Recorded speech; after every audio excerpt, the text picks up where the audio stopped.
What's up, ladies, gentlemen, people, extraterrestrial aliens and everything in between? Today I'm going to be making a 7-man roster filled with the all-time best players at every role. The only rule is that the players must have played for all 4 seasons, so players like Violet Leave and Fearless are not eligible for this list. This team will consist of 3 DPS, 2 tanks and 2 supports, and with that out of the way, let's get started with our main tank. When thinking of the best main tank who's played in all 4 seasons, a few names come to mind. Shout out to Super and Gesture. Both of them have been absolute superstars at their peaks. However, Gesture's looked a bit washed recently in Season 4 and Super's inability to flex onto ball holds him back. Now it's down to Mano and Fate, and despite both these guys showing lots of flexibility, the answer for me is Mano. Sure, he may not have had the highest of peaks out of all the main tanks in the league, however he has always remained a consistent top half main tank able to play all 4 main tanks to a consistently high level. Fate wasn't always as consistent in my opinion. His Winston in Season 1 led the way to the NYXL's first place finish in the regular season. His Rhine in Season 2 led the NYXL to finish 3rd in the regular season, and the same year his Orisa led them to 3rd in the playoffs, and in Seasons 3 and 4 he picked up the Wrecking Ball and looked really solid on that as well. At his peak he was top 3 on that hero and honestly top 3 on every main tank at one point or another. He can play it all, an aggressive yet effective Winston, a sturdy and consistent Orisa, a brawly Rhine who had a very low death rate, and a fast-paced Wrecking Ball. Mano will surely make for a stable frontline. Now let's move on to off-tank. Over the years we have had a plethora of incredible off-tanks, but among them only a few have been here since the beginning. Void and Choi have had the highest peaks, however Choi's lack of flexibility and both players not being super good in Season 1 holds them back.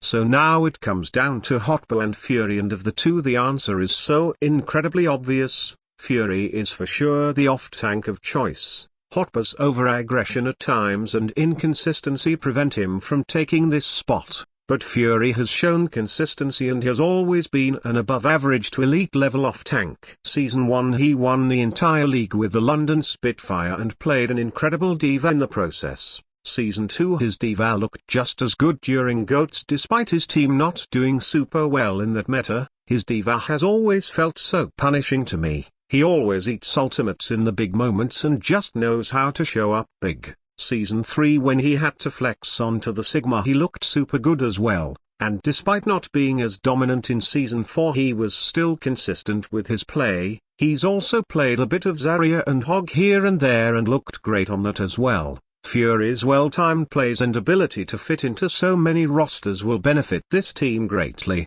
Moving on to the supports, main support was a tough call. It was a super tough call between Toby and Moth. Both have super great game sense and have greatly benefited the teams they've been on. Neptuno Closer and Anama were the only other choices, and it goes without saying that they're not in the conversation. But between Moth and Toby I give the slightest edge to Toby for one simple reason: Brig. Moth has a great Brig as well, however I slightly prefer Toby's. Moth's an incredible player, don't get me wrong, but Toby's who I'm going with. Throughout all 4 years this league has been around, this guy has always been the unsung carry for the Soul Dynasty and the Fusion. His synergy with the rest of his team on Mercy, Lucio and Brig was always on point, and he also was never afraid to go for some of those big plays with the Mercy Glock or Lucio Boops. Just like everybody on this team so far, he's always been top half at least, and he even made it to grand finals with the Soul Dynasty in 2020. Toby will give us a solid backline and will always be there to protect the rest of the team. Now on to flex support, and there's only one option. The answer could not be more obvious. Kaurif and Izayaki have had some high peaks as well, but no one has been as consistently good throughout the past 4 years as JJoNak. The Season 1 MVP himself and the only non-DPS player to win MVP has got to be up there as one of the all-time greats. His Zen play in Season 1 gave him MVP, so it speaks for itself. His aggressive plays and high damage levels have solidified him as the man who revolutionized the role of flex support. His Ana play was also top tier. From seasons 1 to 3 it's been up there as one of the best Anas in the league. His sleep dart accuracy is incredible at times, and he also knows how to defend himself if he ever gets isolated. His Moira and Bap aren't as good as his other heroes, but he did play both characters in the Season 2 playoffs and the team ended in 3rd place, so they aren't too shabby. This guy is cracked as all hell, and despite not being on a super good team in Season 4, he was still a standout and we couldn't not have him on our team. Him and Toby will make for a top tier support line just waiting to take over. Hitscan time and the amount of elite level snipers we've seen in this league is too many to list. But only a few have been around since the very beginning. Striker, Lynx, Carpe, Birdring and Logix are the only guys who have played all 4 years. Immediately I got to eliminate Lynx and Logix because neither have had super high peaks, and Striker has mostly been a Tracer specialist, so he's out as well. Now it's down to Birdring and Carpe, and of the two it's super close. This was probably the hardest choice of the entire video. Birdring has better flexibility but Carpe has higher peaks. However, after a lot of thinking I give the slightest edge to Carpe. Sure, Birdring has the ability to flex onto Sombra unlike Carpe, but Carpe fits the role of pure sniper a bit better. I also think that his peaks as a pure aimer are slightly better. Carpe has shown the ability to play a super good Tracer, elite level Widow and Cassidy, top tier Ashe, and even a pretty good Hanzo and Torb at times. Some of the shots this guy can hit are absolutely ridiculous, and there's a reason the Fusion have built most of their resources around Carpe throughout the years. And it's because his carry potential really is that high. His raw mechanics and carry potential will add a ton of firepower to this already stacked lineup. Now for our flex DPS, and this is a role that's evolved a lot over time. It used to be a very simple role where players could just play only projectiles like Pharah, Genji and Doomfist. However, over time that role has more turned into a half projectile half Tracer / Sombra role. Almost all flex DPS and DPS players in general nowadays have to at least play either Tracer, Echo or Sombra to be in the league. Over the years we've had some incredible flex DPS players, however this definitely comes down to Flair and Prophet. The only other options were EQO, Hydration and Architect, none of which are nearly as flexible. Both these guys have shown the ability to play projectile and hitscan heroes alike throughout the years. Both have elite level Tracers and super big hero pools. They're basically neck and neck. However, I gotta go with Flater here.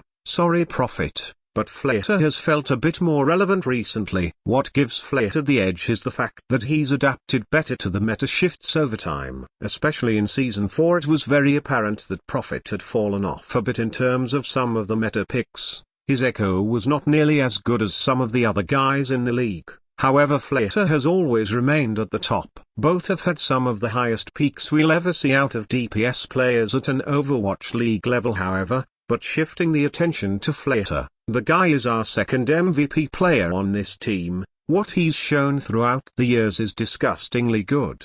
On so many different heroes he has carried the teams he's played for. Tracer, Genji, Pharah, Echo, Mei, Widow, Reaper. The guy is a nutcase. More recently he's been a bit overshadowed by Lip, but he still has his moments to stand out. The guy has insane mechanics and synergy with his team and just goes off. He's big in the clutch, fast-paced, and super flexible. He's the perfect DPS partner to Carpe and makes this DPS line super stacked. Now you might be thinking to yourself, this team doesn't have a Sombra player. Well, that's where Dante comes in. As the only non-Korean representative of this team, he will be the 7th and final man on the roster. He'll mostly be a Sombra specialist, but he has a few other uses such as double flex DPS. Ever since Season 1 this guy has made a name for himself as a top-tier flex DPS. His signature Sombra has always remained at the top, and at his peak he was the best Sombra in the league.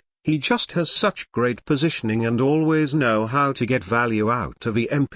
He's one of the few players who's played for bad teams for 3 years straight and still stands out. And despite being his best hero, he isn't just a Sombra one-trick. His Tracer and Echo have been top tier as well. More recently he has absolutely carried on those two heroes. He's been a huge part of the Outlaws' success in 2021 and hopefully will continue to show that same level of dominance on our team. And that just about wraps up my best players of all time roster. To recap, this team has Flater, Carpe, Mano, Fury, Jonak, Toby, and Dante. Thanks so much for watching. Don't forget to like and subscribe for more, and until next time, bye bye.